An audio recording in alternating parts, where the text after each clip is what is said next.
Om Bhurbhuvah Swaha Tatsaviturvarenyam Bhargo Devasya Dhimahi Dhiyo Yo Na Prachodayam. Om Shanti Shanti Shanti. Om Shri Sairam. Oferecemos nossas mais humildes reverências aos divinos pés de lótus de Bhagavan Shri Satya Sai Baba. Vamos continuar o nosso ciclo de estudos, de onde a gente parou. Essa vai ser a terceira semana, né, desde que a gente começou esse novo livro. A gente está no primeiro capítulo ainda. E o livro é o Bhagavad Gita, Divinos Discursos de Bhagavan Shri Satya Sai Baba.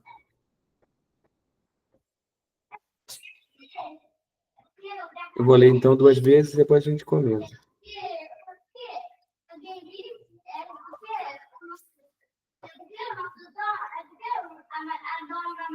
Para se obter a boa fortuna de descobrir a natureza do seu próprio ser, Swarupa Sandarshana, ou Eu Sou Eu, deve-se praticar uma disciplina espiritual, sadhana.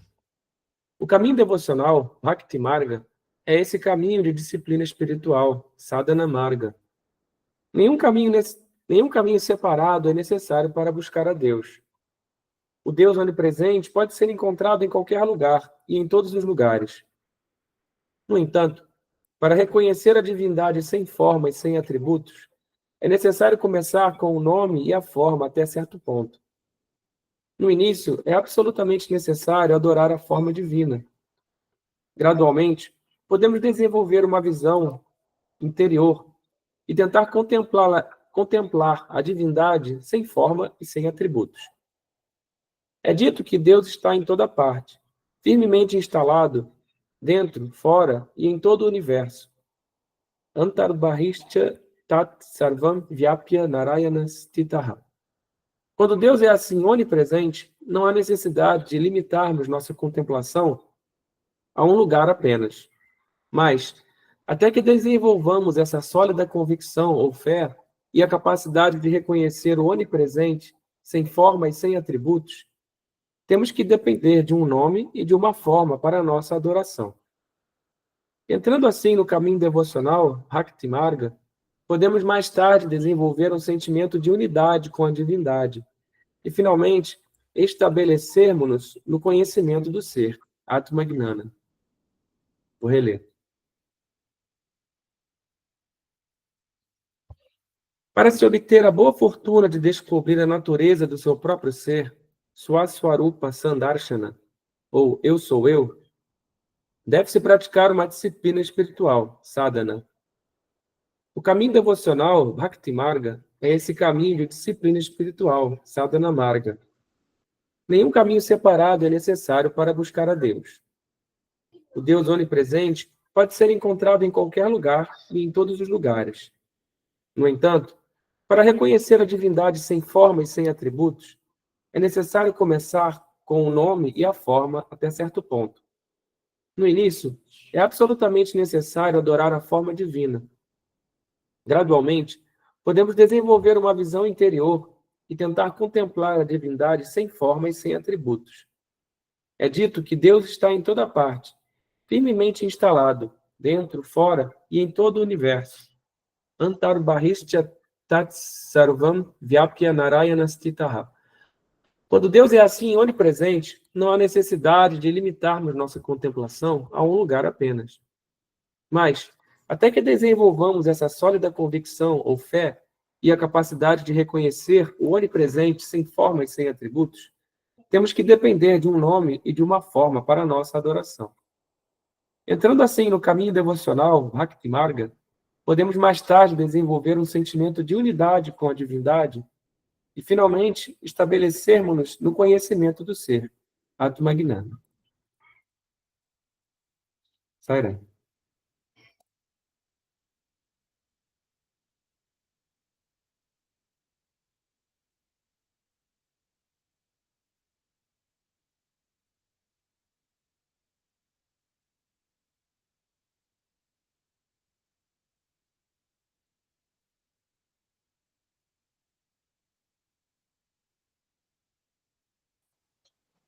Shairam, é muito interessante que ele fala, né, assim, que a gente deve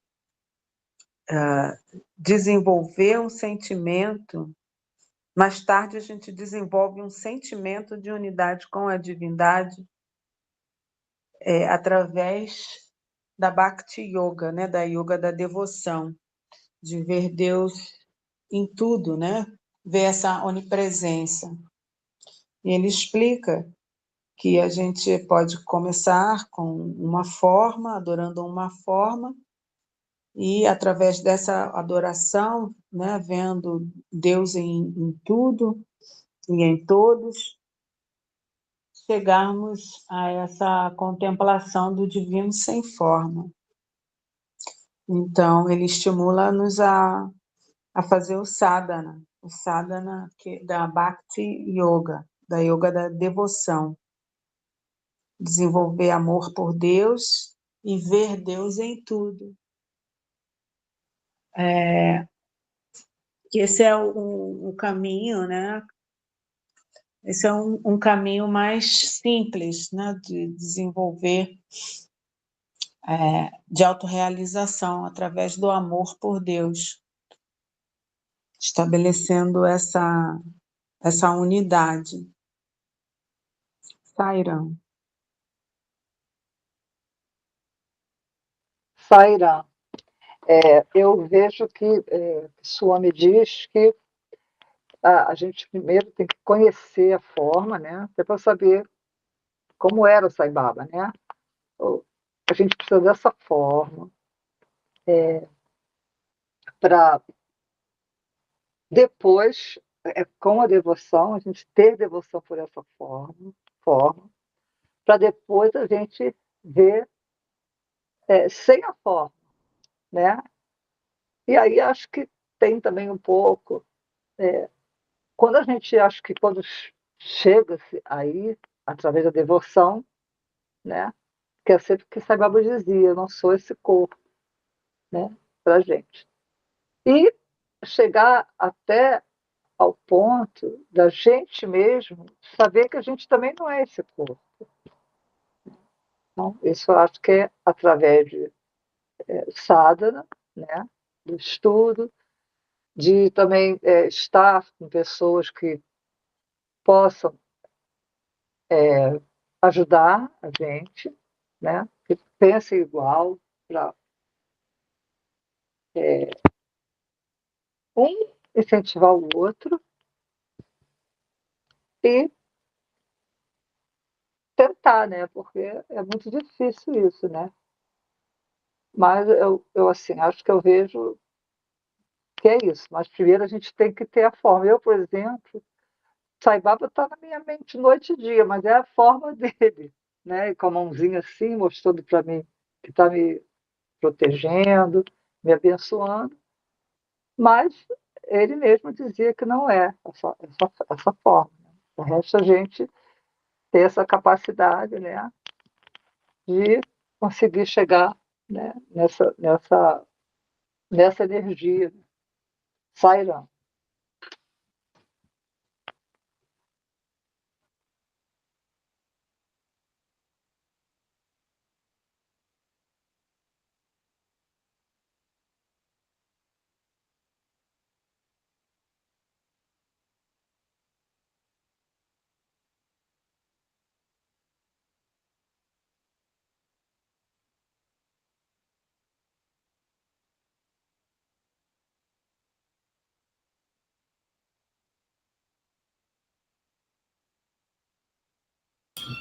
Sairã. Então, só para compartilhar umas reflexões aqui, alguns pensamentos que me vieram, né? Que são pensamentos, né? Nada seja assim, tipo, uma verdade que eu tenha chegado, nada disso, né? Mas o único que eu pensei aqui quando ele fala essa questão da forma, do nome, da forma, isso é um instrumento que nós vamos usar, ele está sugerindo a gente utilizar, para conseguir chegar, né, na meta, como uma boia, né, para quem não sabe nadar. Uma prancha, né, que você está aprendendo na escolinha, pelo menos antigamente, você usava uma prancha, uma pranchinha, na escola de natação, e você ia lá até você conseguir flutuar tranquilamente a ponto de não precisar mais daquela pranchinha, daquele instrumento. Né? Mas até como o Rubens gosta de falar, né? Se você gostar da prancha, você pode continuar usando, porque você não já sabe nadar sem prancha, que você não precisa nunca mais usar a prancha, que a prancha virou algo abominável, não sei o que, não. Né? Você pode continuar usando o seu instrumento, o seu nome e a forma, provavelmente. Né? E acho que a Emília estava falando a questão de nós não somos, percebemos que nós também não somos esse corpo, né? E me veio uma questão da genética, né? Que a gente fica da ancestralidade, e por estarmos muito envolvidos com o pensamento científico, a ancestralidade vira genético. Ancestralidade do corpo. Né? Então, até nessa questão, nós somos bastante apegados ao corpo. Né? A gente acredita que a nossa ancestralidade é do corpo. Será que é só aí? Né? Será que esse é o caminho? Será que a gente está se equivocando ao considerar isso? Não sei, fiquei pensando. Porque, enfim, você vê sua ancestralidade corporal, né, seus parentes, mas você mesmo, você veio nessa encarnação através dessa ancestralidade, desses corpos todos.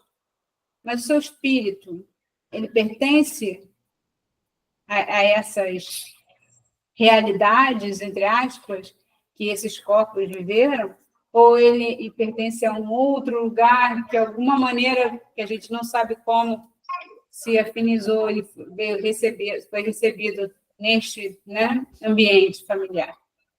Foi uma coisa que me veio, né? Será que estamos errados ao buscar a ancestralidade, buscando nossos parentes, ou não? Né? É que isso é só um pedaço, né? E me veio também essa questão, né, que a nossa prática de entendimento, né, de conhecimento, de aprendizagem, ela não fica muito lógica, muito baseada na lógica, né? Talvez muito cartesiana, assim, né? E com isso a gente quer entender o conhecimento espiritual, quer entender como vai se dar o processo do conhecimento espiritual com essa base. Eu vou fazer isso, vou fazer aquilo outro, e chegar a tal resultado. Como se fosse uma receita de bolo, né? Boto tantos minutos lá no forno, espero com um palitinho, sai o seco, está pronto o meu bolo. Só que a parte do espiritual, ela não faz eu acho que ela não está ligada a esse tipo de processo de aprendizagem. Né? Não é assim que se constrói o conhecimento espiritual, como a gente está acostumado a ler um livro, né? E vai lendo, e vai entendendo, e vai lendo, e vai entendendo, e vai adquirindo conhecimento, entre aspas. Né? A gente só, na verdade, só vai pegando, a gente não vai experimentando aquele conhecimento de verdade, mas é a maneira que a gente aprendeu a estudar, lendo, lendo, lendo, lendo e lendo. Só que a gente chega num conhecimento espiritual, lê, 10 anos lendo, 20 anos lendo, e aí, nada acontece, né? Parece que não aconteceu nada, parece que você sabe de tudo isso, mas você não experimentou nada. Porque ele não é esse conhecimento, ele não vai ser formado da mesma maneira. A gente tem que abandonar assim, uma coisa muito mais intuitiva, né? Uma coisa que eu li num livro de astrologia que eu achei muito interessante, né? Que, falando até sobre a astrologia, né? Que ela não ser uma ciência, não querer comprovar a astrologia como uma ciência, porque ela não é parte da ciência, ela é parte da intuição. dos sentimentos. Ela é uma parte de um outro saber. Ela não é esse saber intelectual que você vê uma coisa e você pressupõe tal coisa, né? A partir da sua visão, usa o seu intelecto, você vê, você usa os seus sentidos e você constrói o conhecimento a partir disso. Né? Esse conhecimento espiritual, eu acho que ele está mais nessa área que a gente não tem como explicar. E por isso que a gente fica muito perdido, se sente perdido. E aí, o que vai acontecer? Será que é assim mesmo? Né? E quando eu lembro sempre de uma senhora que frequentava lá em Vila Isabel, falou assim, mas e aí, quando eu me iluminar, eu não vou mais existir? Aquela coisa. Então, porque a gente está muito envolto, né? A gente está muito preso a esse tipo de pensamento. A gente realmente precisa desapegar disso, ou então simplesmente se abrir, que existem outras formas, né, de se conhecer, e que talvez a gente esteja tentando encaixar, né, colocar a água num saquinho de pano, e ela está vazando, né? A água está vazando. O saquinho de pano não vai segurar uma água, né? Então, a gente tem que entender isso. Sairá.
Sairá. O que eu sinto também, assim, que essas práticas devocionais, né, assim, mais diretas, como, por exemplo, canto devocional, a adoração, né, dos ídolos nos altares, o oferecimento do alimento para Deus, né, antes de fazer a refeição, tudo isso contribui para purificar nossa mente, né, para limpar nossa mente, não só limpar, mas também acalmar nossa mente, né? Aqueles dois defeitos da mente mala e vikshepa, né? As impurezas e a agitação mental. Sababa fala que essas práticas, né, tanto as boas ações quanto as práticas devocionais, são importantes para retirar da mente esses dois defeitos, né? E tem um terceiro que é né, a falsa identificação, né, de si mesmo com o corpo, né? O egoísmo, né? Que esse Baba vai dizer que vai, o amor, né, ao próximo, ao diminuir o egoísmo, permite você ter acesso a sua verdadeira realidade, ao seu verdadeiro ser.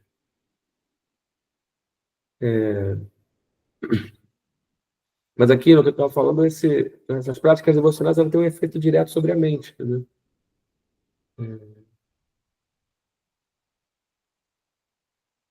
Então, elas são importantes também nesse sentido. Assim, né? Sairá.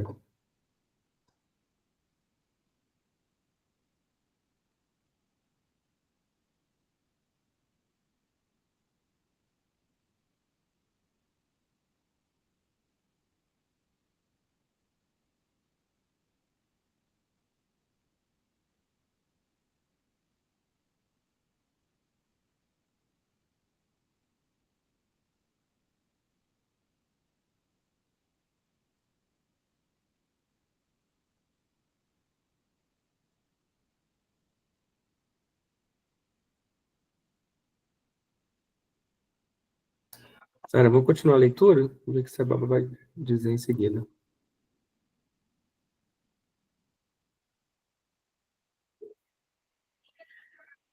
Sem uma flor, não pode haver um fruto verde.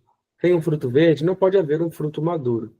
Portanto, a unidade de todos eles, a flor, o fruto verde e o fruto maduro, é a verdadeira natureza do átomo, ou seja, a divindade. A flor é o caminho da ação, karma marga. Ela gradualmente se transforma no fruto verde do caminho da devoção, bhakti marga. Quando esse fruto verde é nutrido e cuidado, ele amadurece em um fruto de sabedoria, gnana. Uma vez que o fruto está pronto, a doçura penetra, conduzindo finalmente ao desapego, vairagya. A ação, karma, a adoração, upasana, e a sabedoria, gnana, frutificam finalmente em desapego, vairagya. Portanto, devemos primeiro entrar no caminho da ação, karma marga. Quaisquer ações que executemos devem ser executadas em um espírito de oferta a Deus. Vou reler esse parágrafo.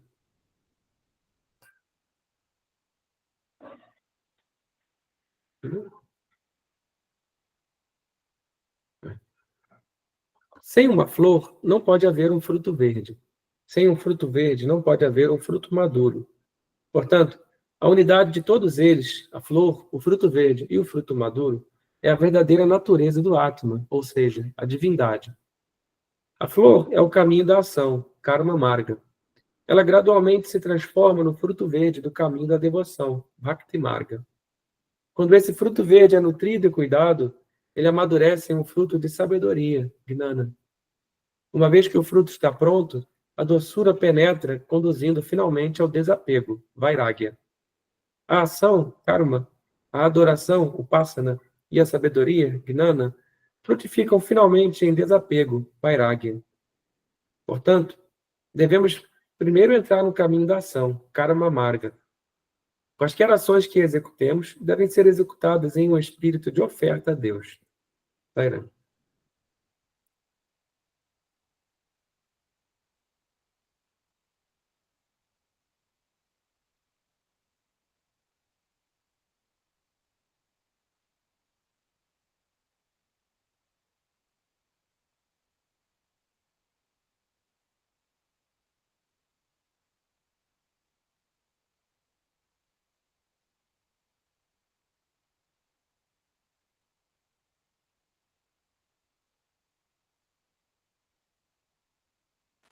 Sairã. Então, eu vejo nesse parágrafo da flor que é o que nós também temos que passar, né? Nós temos que sermos plantados, aos pouquinhos começando a amadurecer, né? Para formar, né? Essa coisa, essa devoção, né? Para a partir dela a gente possa compreender outras coisas, né? Amadurecer outras coisas, e até chegar, né, àquele ponto, né, de não ter o apego, né? Se perceber que também tudo isso vai nos levar ao desapego, porque a gente a nossa mente vai começar a se libertar, né? Através não só da vivência, né? Que é o mais importante, é você sentir o que está acontecendo, as mudanças que podem ocorrer, né? E chegar a um caminho de uma abertura maior, né? Da nossa mente, da nossa visão de nós, do mundo e dos sentimentos, né? Que a devoção nos leva a ter. Sairá.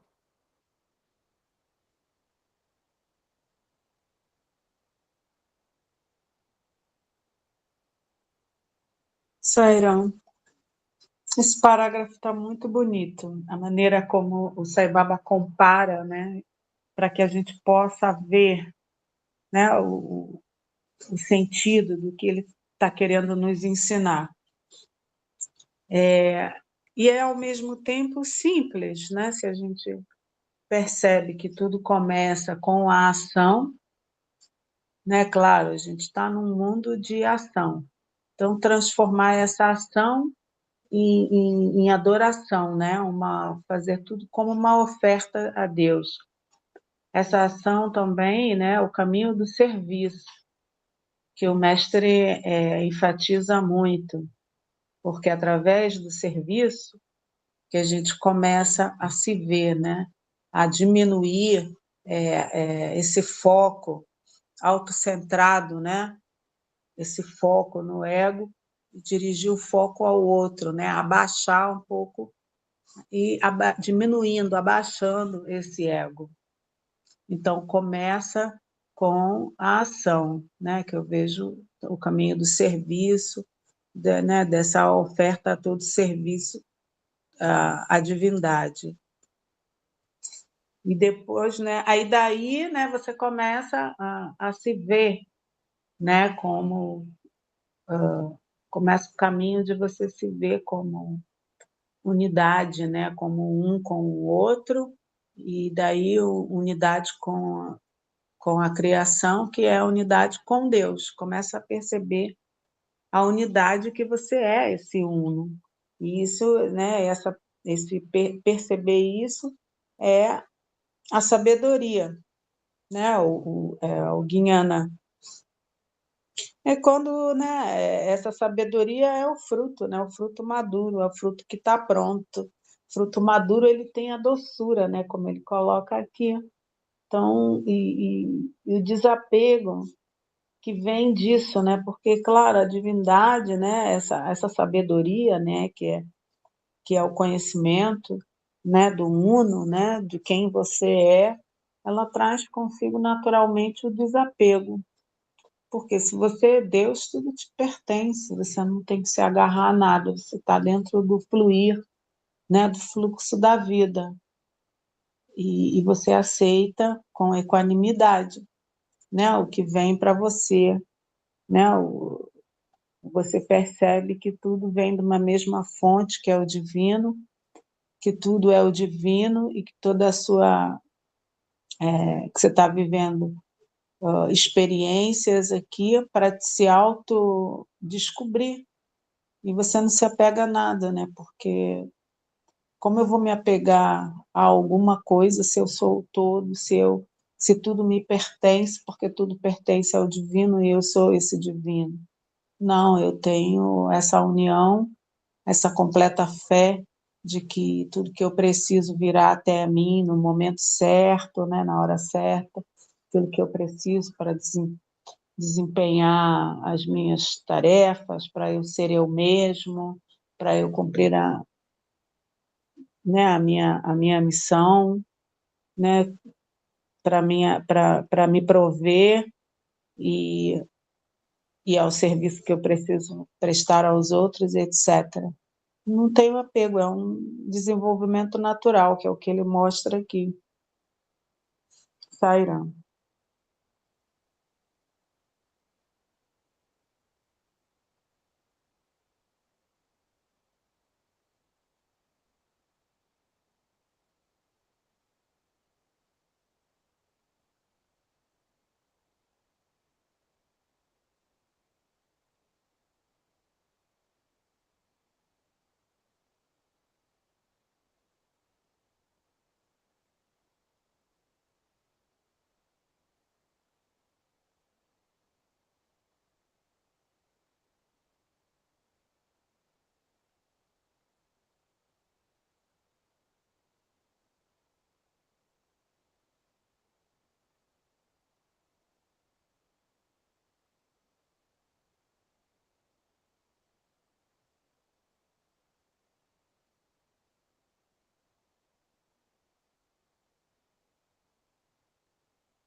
Sairá. Essa fala da Sueli me lembrou um episódio da vida de Sai Baba, né? Que realmente, né? Assim, quando você é o todo, você tem tudo, você não perde nada, né? Não tem como algo sair de você, né? E não tem nada que já não esteja em você, né?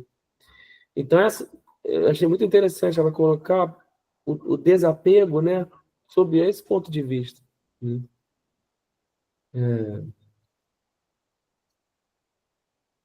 O desapego, né, visto dessa forma, não é uma coisa assim que você vai perdendo as coisas e ficando sem nada, né? É como a Carol estava colocando, né, a questão a preocupação, né, em relação ao que eu vou ser se eu me iluminar, não vou ser nada, né? O,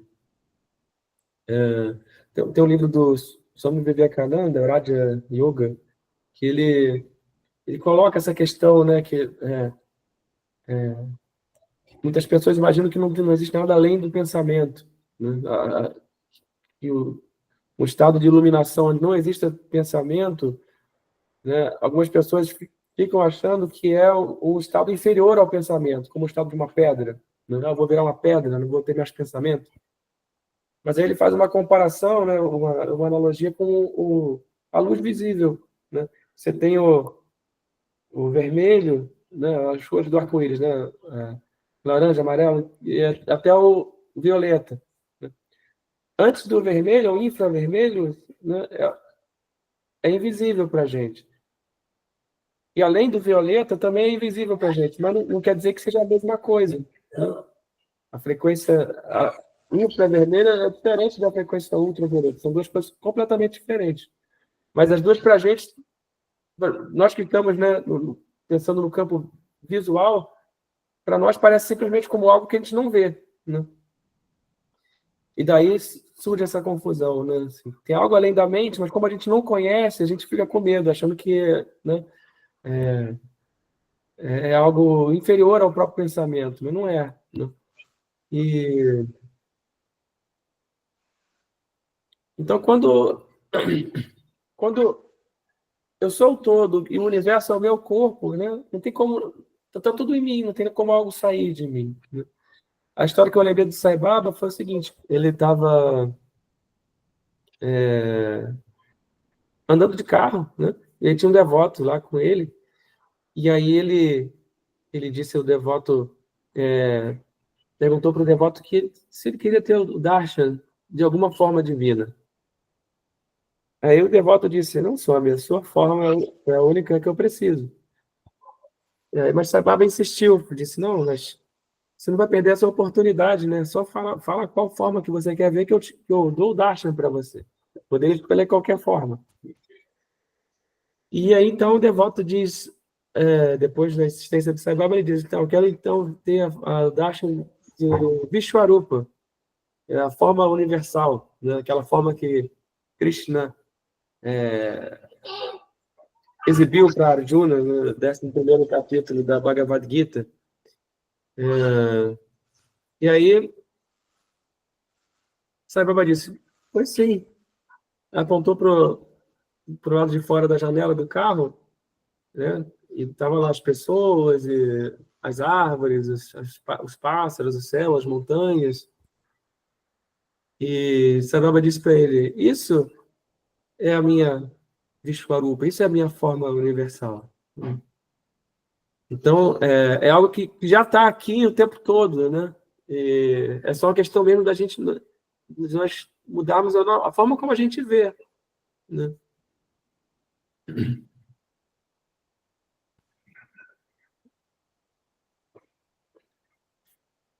Sairá.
Sairão. É interessante, né, também que ele fala que a sabedoria frutifica em desapego, né? Quer dizer, a sabedoria, ela te dá o desapego. Então, se a gente pensar fizer uma analogia, né, o oposto, podemos dizer que apego é ignorância, né? E até me lembra, tem uma história também, né, que o Sai Baba conta do macaco que mete a mão num pote de doces, e aí ele agarra os doces e a mão fica presa, e ele fica lá desesperado porque não consegue tirar a mão de dentro do pote, né? Ao passo que se ele soltar, né, a mão sai naturalmente, né? Então é a gente, quanto mais a gente se apega aos objetos do mundo, a gente fica preso, né? A gente fica preso ao mundo. Então é importante, né, a sabedoria de desapegar, Sairão.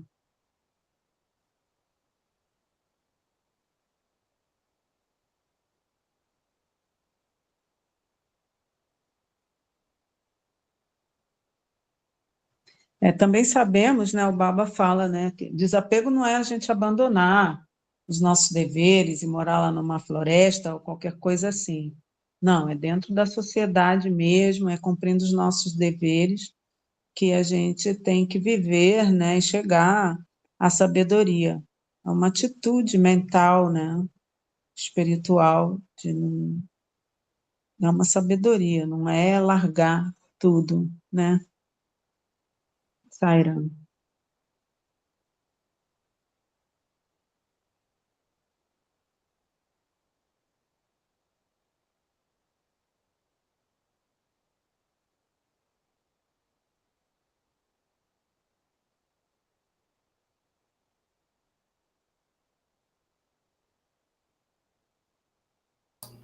Saira, vou continuar então a leitura.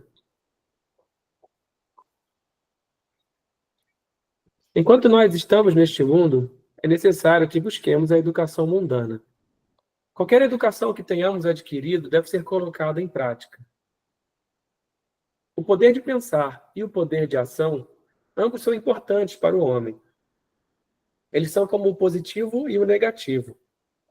É por isso que se diz que o pensamento, palavra e ação são idênticos para as grandes almas. Manashekam, Vachasyakam, Karmanyakam, Ahatmanam. Tudo o que fizermos deve ser feito de todo o coração. Deve haver total concordância entre nosso pensamento, palavra e ação. Esse tipo de disciplina espiritual, sadhana, nos levará a entregar para Deus o fruto de nossas ações. É claro que é natural desejar os frutos de nossas ações no início, mas, gradualmente, devemos nos elevar ao estágio de executar ações sem desejo pelos resultados, Niskama Karma. Não é possível, no início, executar ações sem desejos. Consequentemente, esses desejos devem ser gradualmente transformados em trabalho como adoração. Ou seja, tudo o que fizermos deve ser feito para agradar a Deus e como uma oferta a Ele. A divindade é uma, mas vários nomes e formas são atribuídos à divindade. Deus é um, mas os sábios o chamam por diferentes nomes. Ekam Sat Viprabhuda Vadanti. Vou reler.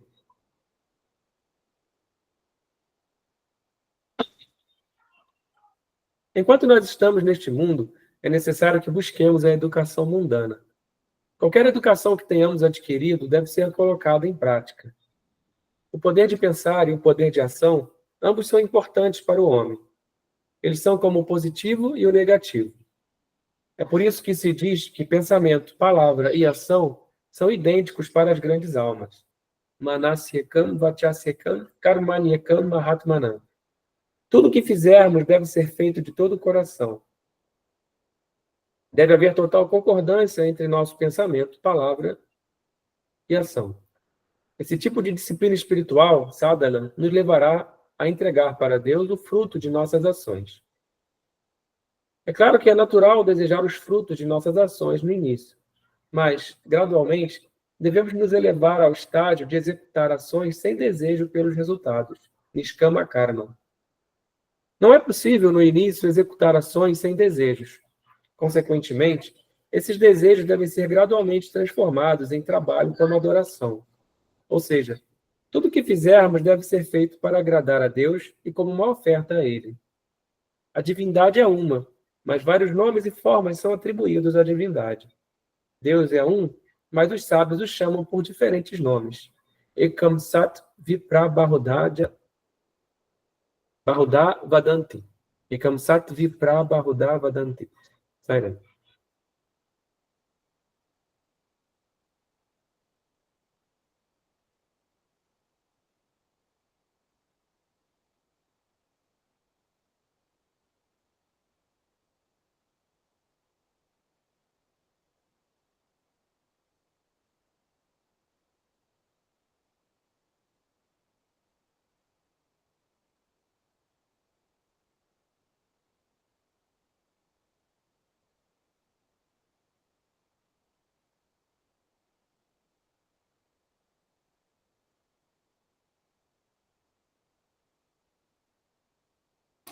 Sai, né? Aqui dá para ver, não é só aqui, mas a gente percebe que ele é chamado a nós observarmos em que ponto nós estamos, né? Nos observarmos, voltar esse olhar para o nosso interior, né? Porque, como ele fala, né? É natural desejar os frutos das nossas ações no início. Então, a gente precisa saber, precisa ter consciência se nós, em qual lugar nós estamos, sem criar ilusões, né? Mais ilusões, porque às vezes a gente pode achar que a gente está num estágio além do que nós estamos, ou também a gente pode se achar, né, ter esse complexo de inferioridade, achar que a gente está mais atrás. Mas, de qualquer maneira, a gente precisa fazer esse inquérito olhando para dentro, e não olhando para um espelho externo, né? E não mirando, nossa, mas olha como fulano reage, eu ainda não reajo assim. Ou, nossa, olha como fulano reage, eu reajo muito melhor. Porque assim a gente está se olhando, observando externamente, a gente está se comparando, e não é por esse espelho que a gente vai perceber realmente onde nós estamos, né? Então, tem que fazer um mergulho mesmo no nosso interior para perceber, né? Para não sair atropelando e nem ficar ali, né? Fazendo igual um perfeccionista que não consegue sair do lugar, né? Não, mas eu ainda não estou bom o suficiente, ainda não estou bom, e fica ali sempre, né? Eu achei interessante isso, né? De buscar ver com um olhar interno em qual local, em onde nós estamos, para sempre partir do nosso caminhar de onde nós estamos. Que já é um trabalho, pelo menos para mim, já é um trabalhão. Sairá.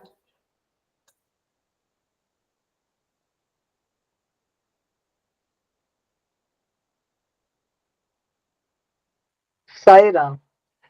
Sai Baba bate muito nessa tecla, né? Da educação, não só mundana, né?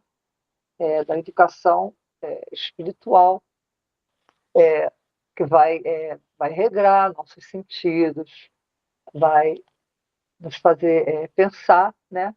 E a coisa mais bonita, né?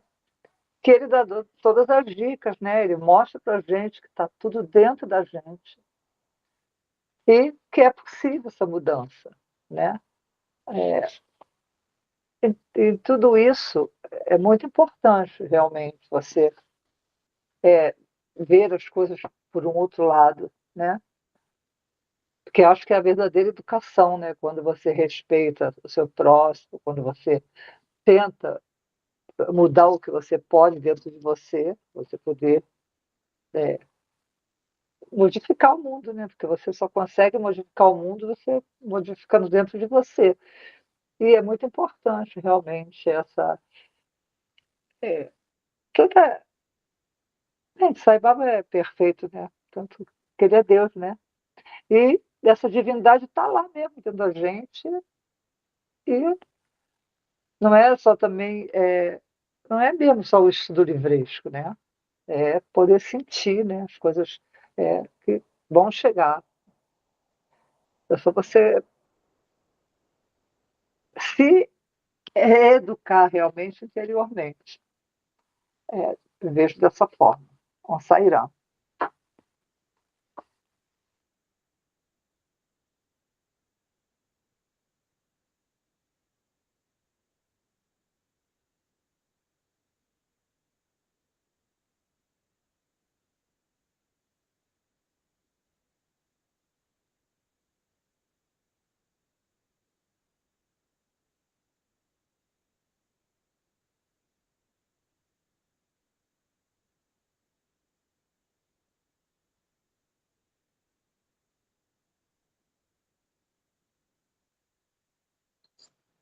Sairão, ele fala, né, que é natural desejar os frutos de nossas ações no início.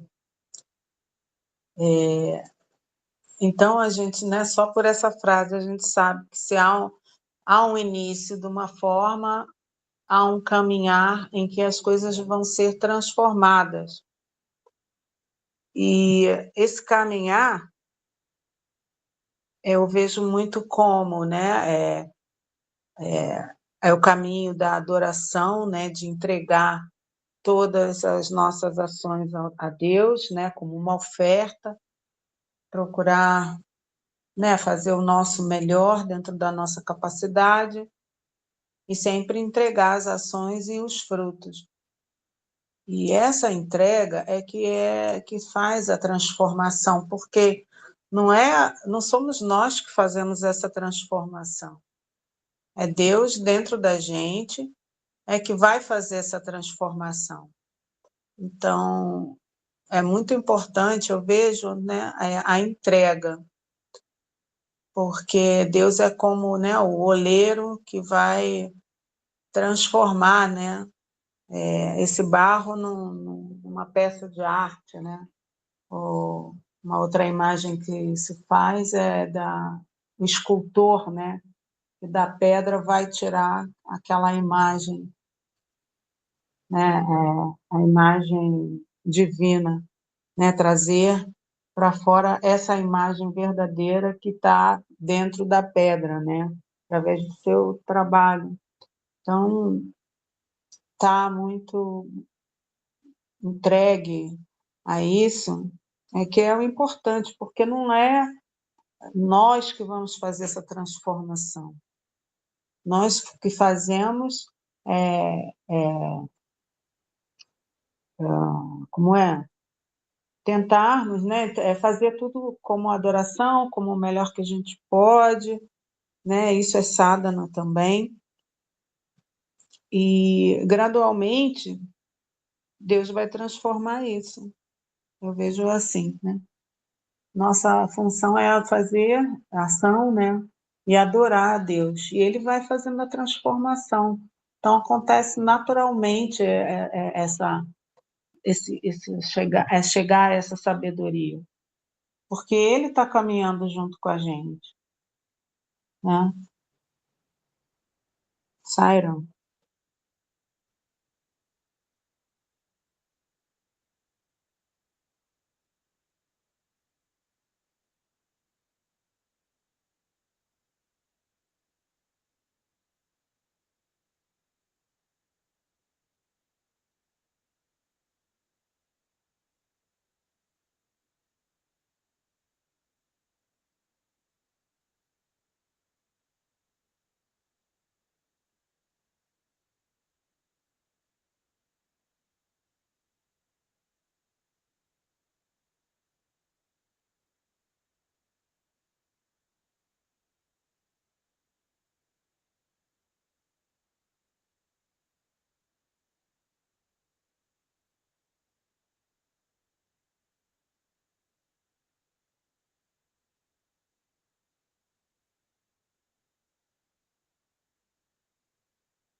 Saira, vou ler mais um pouco.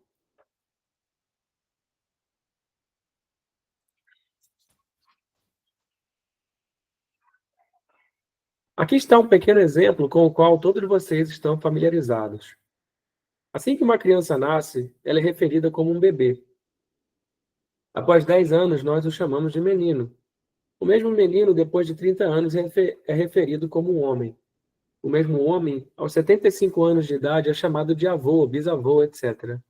Mas esse bebê, menino, homem e avô são um e o mesmo indivíduo.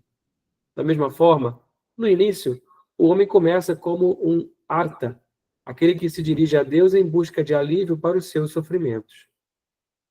Então ele se torna um artarte, aquele que se dirige a Deus em busca de riquezas. Depois ele se torna um dignasso, aquele que se dirige a Deus em busca de conhecimento espiritual. E finalmente ele se torna um gnani, aquele que é um com Deus, ou seja, aquele que alcançou a realização espiritual. Os estágios em que esses 4 tipos de pessoas estão atuando podem ser diferentes, mas sua meta, a saber, a divindade, é a mesma. Esse é um processo de evolução gradual de um estágio para o estágio seguinte. Para essa evolução, a disciplina espiritual, sadhana, é necessária. É dito que, pela prática constante, as coisas podem ser alcançadas neste mundo. Sadhana muna panulu samakuru dharalona. A partir de amanhã, todos os dias às 16h30, eu ensinarei um verso, sloka, da Bhagavad Gita, em detalhes. Sendo hoje o primeiro dia, eu darei a vocês alguns contornos, alguns ideais. Somente então você será capaz de compreender toda a importância da Bhagavad Gita. Tá.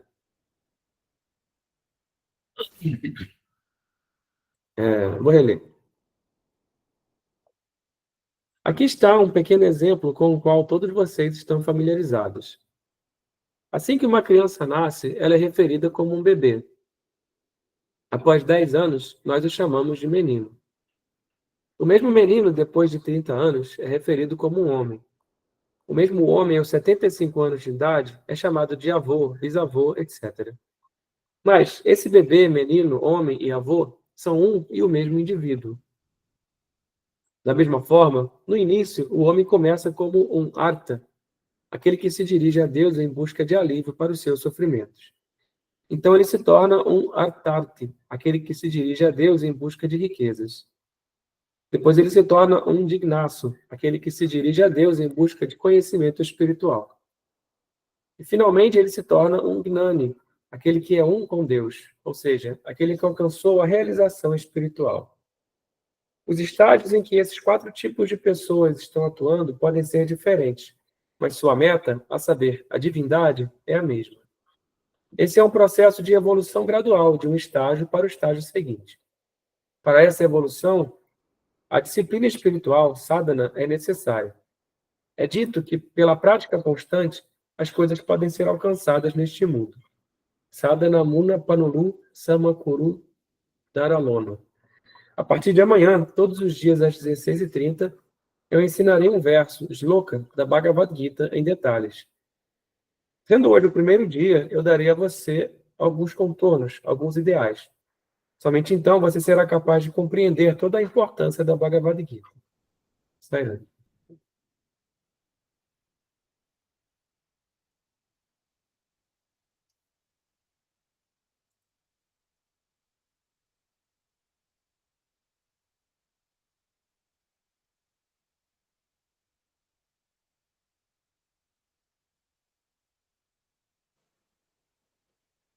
É interessante que ele, ao comparar os vários estágios, né, que nós passamos, né, a mesma pessoa, né, de um bebê a um, né, um homem, a um avô, né? Assim é o nosso caminhar espiritual dentro desses diferentes estágios. É uma coisa que ocorre naturalmente. Eu vejo assim, né? Vai passando de estágio para estágio. É muito interessante. Saira.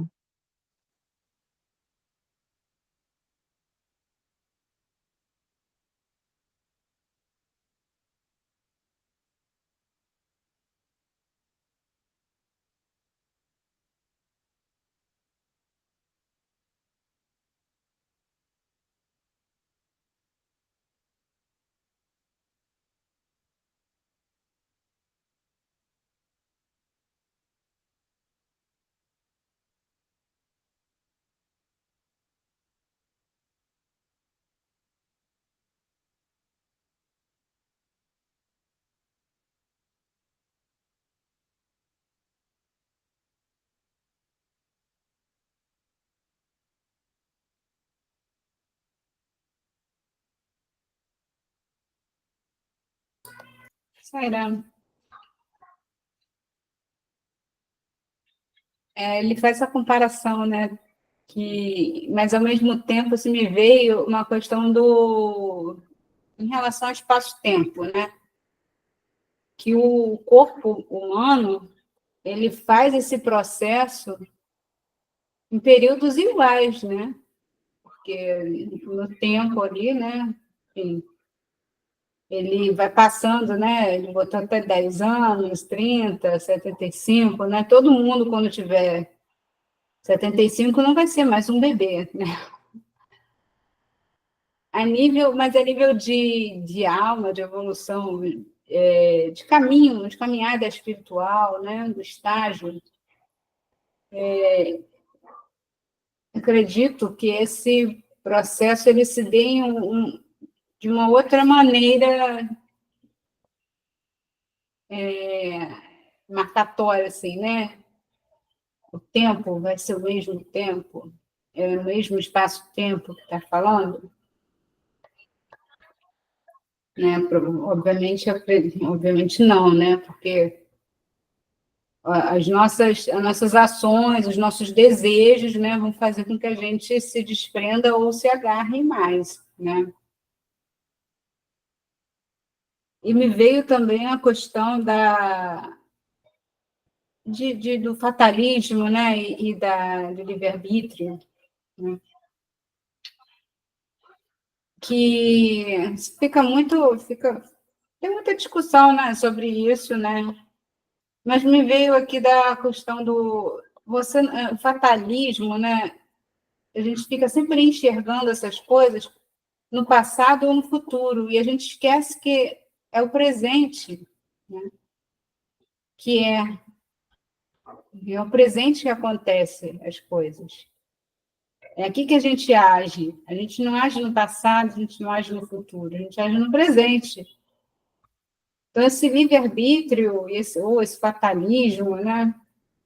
Esses opostos aí, né? Se pensar assim. Fiquei pensando nisso. A ação que eu tomo hoje é que influencia se eu vou estar caminhando do Arta para o Artarte, ou se eu vou ficar, se eu vou adquirir o conhecimento, se eu estou fazendo alguma coisa, porque enquanto eu fico preso no passado, no futuro, né, eu não consigo agir no presente para mudar alguma coisa. Não sei se eu estou me fazendo entender aqui, né? Então, me veio essa questão da gente parar e perceber o que eu estou fazendo nesse momento. Esse momento, não importa se quando eu nasci, o colar, eu nasci com um colar, não sei das quantas, com meus carros assim, você nasceu. Mas e agora? O que você está fazendo com esse colar? Você está botando mais contas nele? Ou você está soltando as contas? Como é que está sendo isso? O que você está fazendo agora? O que a gente está fazendo agora com esse colar dos karmas, né, que a gente tem? Né, para poder fazer, para esse estágio acontecer, né, ele progredir e não ficar estancado no mesmo lugar. Sério?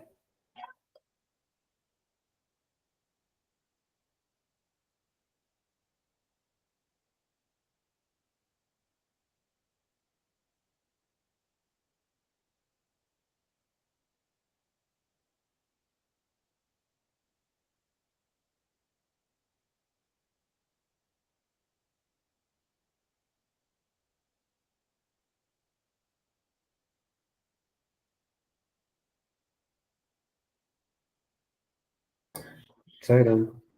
Eu achei interessante essa coincidência do Sai Baba anunciar que vai fazer esses discursos todos os dias às 16h30, que é justamente o horário que a gente faz o nosso estudo aqui, né? Pelo menos para a gente que está aqui no Brasil. Então, mais um sinal da presença do Sai Baba entre nós, né? No nosso grupo, no nosso estudo. Sai, né?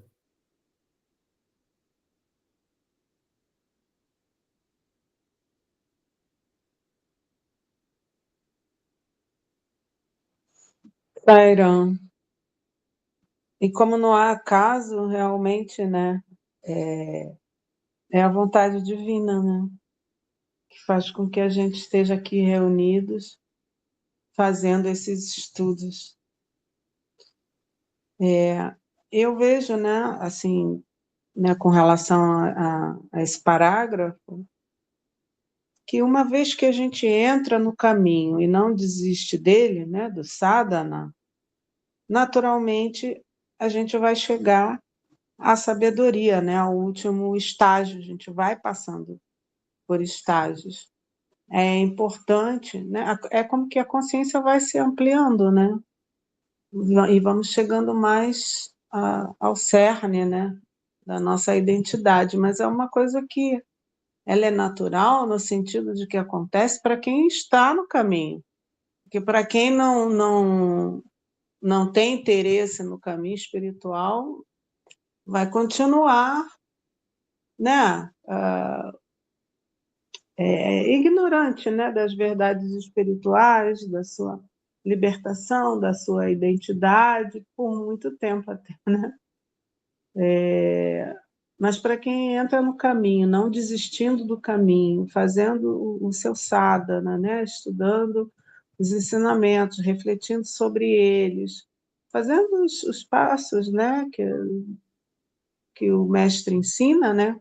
Cumprindo os comandos, né? Os mandamentos do mestre, você vai seguramente chegar, né? Passar pelos estágios de forma natural e segura, até chegar à sabedoria, né? E o Sai Baba está nos conduzindo a isso, que ele é o nosso Sadhguru, Sairam.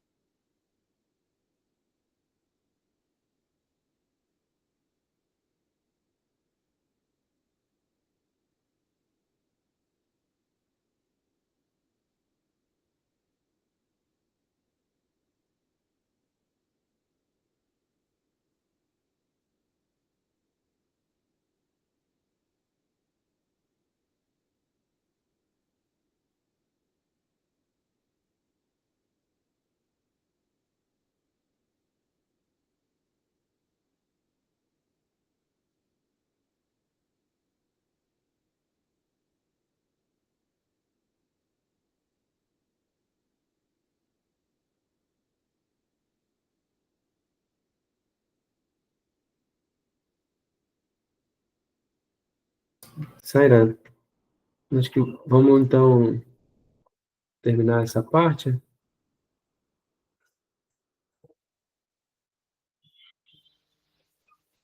Depois eu bater. Om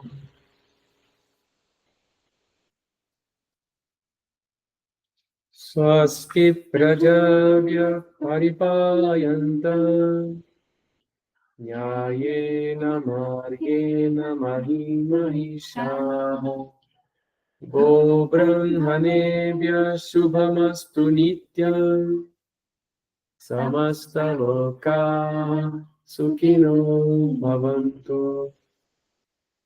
Om Shanti Shanti Shanti